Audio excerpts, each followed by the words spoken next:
Coucou tout le monde et bienvenue pour le jour 15 du calendrier de l'Avent.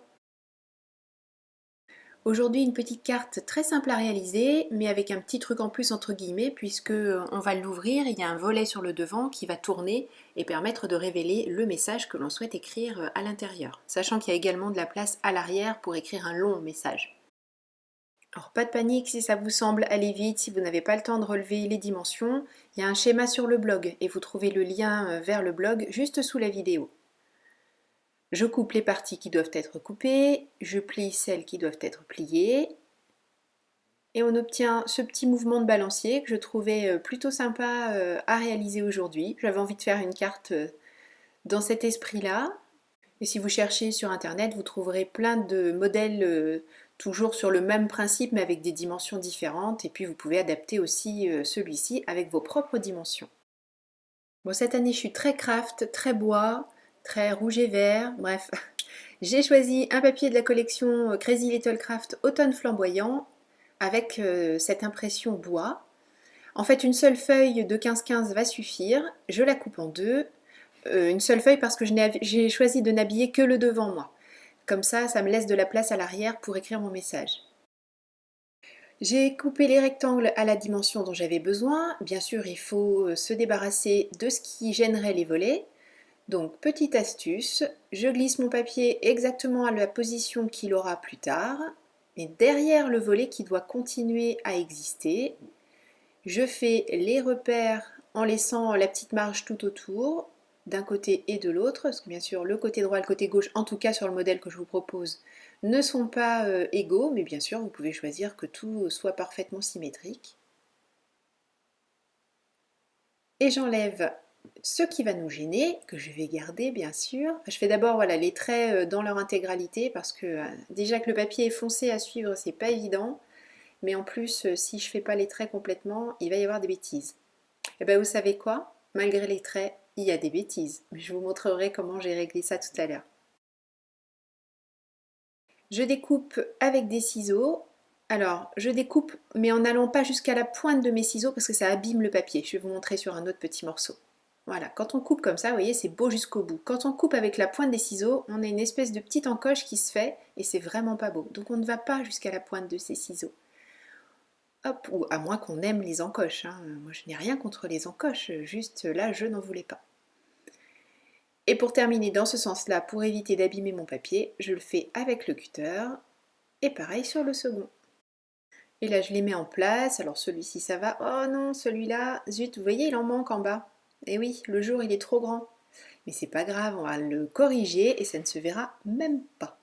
Et bien sûr, j'habille aussi les deux petits rectangles ici en haut et en bas pour finir de faire le tour de notre petit carré sur lequel on mettra le personnage. Avant de coller quoi que ce soit, bien sûr, un petit tour d'encre sur la base de la carte. Je n'oublie pas toutes les parties qui se plient, l'avant, l'arrière, bref, j'en mets partout, y compris sur ma plaque de verre, mais c'est pas grave puisque au fur et à mesure, vous voyez, je recharge très rarement ma mousse en fait. Je me sers de ce qui se dépose sur la plaque.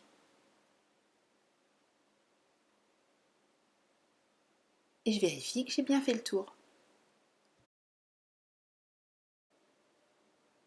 Bien sûr, les papiers Crazy ont droit aussi à leur petit passage à la distress. Seulement maintenant, je peux passer au collage. Donc je me concentre surtout, en tout cas pour le morceau que je vais mettre là, sur le tour extérieur, puisque je sais qu'il m'en manque un petit bout ici. Je vais prendre la partie que l'on a enlevée, je la mets dans le bon sens pour que le dessin soit parfaitement accordé. Et je découpe le tout petit bout qu'il va me falloir pour combler le vide. Un petit peu de colle. Je le pose délicatement. J'enlève le surplus de colle pour éviter que ce soit moche. Et je vais vous montrer de plus près. Vous allez voir qu'une fois qu'on a enlevé la colle, franchement, bah ça se voit pas. Bon, on a fait une bêtise, on a rattrapé la bêtise où il manquait du papier. Maintenant, on va rattraper la bêtise où il y en a trop. Ce petit morceau là, il est trop haut. Donc avec mon scalpel, je n'entame que le papier Crazy, que je soulève tout doucement. On est intervenu suffisamment vite et heureusement la colle n'est pas sèche. Donc vraiment, je n'abîme pas du tout le papier de la base de carte. Je vous montre là, c'est à vitesse réelle. J'y vais vraiment tout doucement pour faire en sorte de bien enlever le papier. J'enlève la partie supérieure qui a l'air de vouloir se détacher parce que finalement ça a peut-être un petit peu séché en dessous. Et je continue à couper jusqu'à pouvoir enlever complètement cette partie-là. Voilà. Ouf! Bon bah ça s'est bien passé aussi. Il suffira de rajouter un petit peu d'encre et on y verra que du feu. J'ai acheté récemment chez Tout en Colle un nouveau set de die, des petits personnages créés par Tmoltz et qui sont distribués par Sizzix. De toute façon, je vous mets bien sûr le lien vers la boutique Tout en Colle dans l'article du blog. Une chute de papier, alors j'ai fait un petit essai bien sûr pour voir tout ce à quoi il ressemblait. Dans une chute, tout est de la même couleur, mais ça me permet de voir comment je peux assembler les différents éléments. Donc ça, je le garde dans une petite pochette à côté de mon die. Et là, je vais découper chacun des éléments dans les papiers dont j'ai besoin. Toujours avec ma boîte de chute. Je me suis beaucoup amusée à faire tout ce petit montage, ces superpositions. Ça m'a rappelé quand on fait, c'est un peu du paper piecing, sauf que là c'est beaucoup plus facile puisque ce sont les die qui découpent tout. Et pour les personnes qui n'aiment pas faire de la mise en couleur mais qui veulent quand même personnaliser les petites choses qu'elles mettent sur leur carte, je trouve que c'est une bonne solution. En tout cas, moi je me suis bien amusée.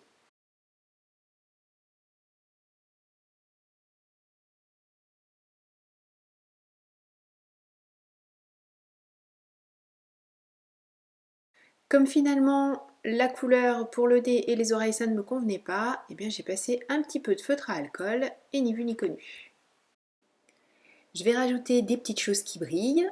J'ai ressorti mon papier pailleté, mais cette fois-ci le blanc, qui a le bon goût d'être autocollant. D'ailleurs, quand je vais enlever voilà, le die, c'est la partie autocollante qui reste dans le die, mais c'est plutôt bien, parce que comme ça j'enlève juste les petits morceaux dont je ne veux pas. Après, je décolle mon petit flocon, et je n'ai plus qu'à le mettre en place. Et voilà! Ce sont de nouveaux flocons, j'en ai acheté 3 nouveaux, ça ce sont des flocons 4 en scrap. Donc comme d'hab, bien sûr, tous les liens dans le blog. Pour celui-ci, il y avait un petit détail au milieu que je souhaitais garder. Donc ce que je vais faire, j'enlève la partie autocollante, je positionne le flocon, je reprends le die dans lequel est resté l'élément que je souhaitais mettre en place, j'enlève le petit autocollant, enfin la protection de l'autocollant, j'enlève cette étoile que j'utiliserai après aussi, je replace le die et à l'aide de mon perce-papier, je fais tomber le petit motif, ce qui fait qu'il se trouve parfaitement positionné forcément puisque j'ai utilisé le die pour faire ça. Pour le sentiment, c'est un sentiment de chez Tout en Colle qui dit j'adore, parce qu'il y a beaucoup de haut, j'adore Noël.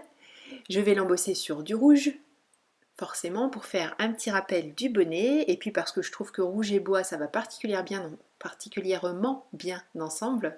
Je fais fondre mon sentiment et vous allez voir ce qui se passe quand on fait trop chauffer. Là on me parlait donc oups mince, il y en a trop, j'ai trop chauffé puis j'y retourne en plus. Mais c'est pas grave, comme j'ai utilisé la presse de précision, je fais refroidir, je remets ma colle, je referme mon couvercle, je remets de la poudre, je fais fondre à nouveau et cette fois-ci mon sentiment est beau comme tout. Pour le découper, je vais utiliser un die étiquette qui fait un côté avec un petit trou pour pouvoir passer une ficelle et de l'autre côté cette fameuse petite découpe style fanion.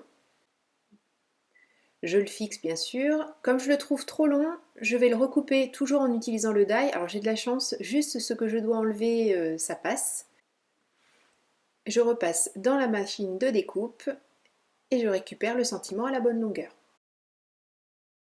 Pour coller, je rajoute une petite ficelle argentée. Et je colle ensuite mon sentiment et je vais utiliser tous les petits flocons qu'on voit là en haut, tous les petits morceaux de flocons en fait qui sont restés à m'attendre. Je vais les ajouter sur la carte pour faire comme des petits points de neige. Des petits flocons de neige quoi. Alors bien sûr c'est un peu délicat parce que c'est pas très grand mais avec le perce-papier on s'en sort.